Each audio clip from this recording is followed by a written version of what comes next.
Kryeministri Edi Rama ka vazhduar sot takimet elektorale me qytetarët në Devoll. Rama ka krahasuar poetin e shuar Drito Agolli, që ka përfaqësuar Devollin në parlament, me kandidatin e Partisë Demokratike në zonë, Bledion Allbatin, të cilin e quajti një rrugaç. Si mund të votojnë demokratët e Devollit për një rrugaç? Është një grup rrugaçësh. Ju e dini mirë rrugaçin kryesor. Si mund të bjerë pazari deri në pikën kur t'i çojnë parlamentit të Shqipërisë këtë rrugaç? Si mund të shkosh nga Drito Agolli te një turp vendor këtu? Si mund të bëhet kjo punë? Tha Rama. Janë dy vëllezër këtu. Njëri Katran, që e keni parë deputet një në Albati, dhe njëri Katran me boj, që është i vllai, që më thonë që është një pëllëm mbi tokë dhe sjell vërdall gjithë dunjan këtu, dhe tani që flasim është prapa hekurave, sepse kanë bërë një skandal tu e kanë rrahur njerëz. Ja, kjo është e vërteta. Dhe këta tani do bëjnë Devollin madhështor. Kupton apo jo? Një xhuç agresiv do bëjnë Devollin madhështor bashkë me vllain.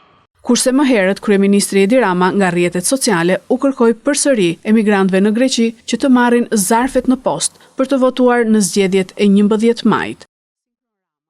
Pash informacionin e fundit se DHL-ja ka shpërndarë mbi 85% të zarfave, por tani është radha juaj.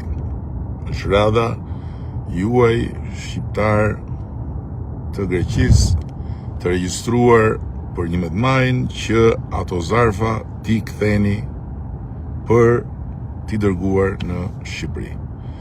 Ju lutem mos e lini për momentin e fundit, ju lutem atyre që janë në ishuj, këto janë 24 orët e fundit për ta, sepse përndryshe nuk arrihet dot transporti i zarfave nga ishujt në afatin e caktuar. Ju lutem atyre që janë në Athinë, Selanik dhe në gjithë Greqinë në Gadishull, pra që nuk janë në ishuj, të bëjnë të njëjtën gjë. Ju lutem sepse ky është një takim me historinë. Dhe mbi të gjitha, kjo vot për ju që jeni në Greqi dhe që jeni të regjistruar është kaq konkrete dhe është kaq e lidhur me diçka shumë konkrete, duke filluar nga hapja e një rrugë alternative për pensionet tuaja.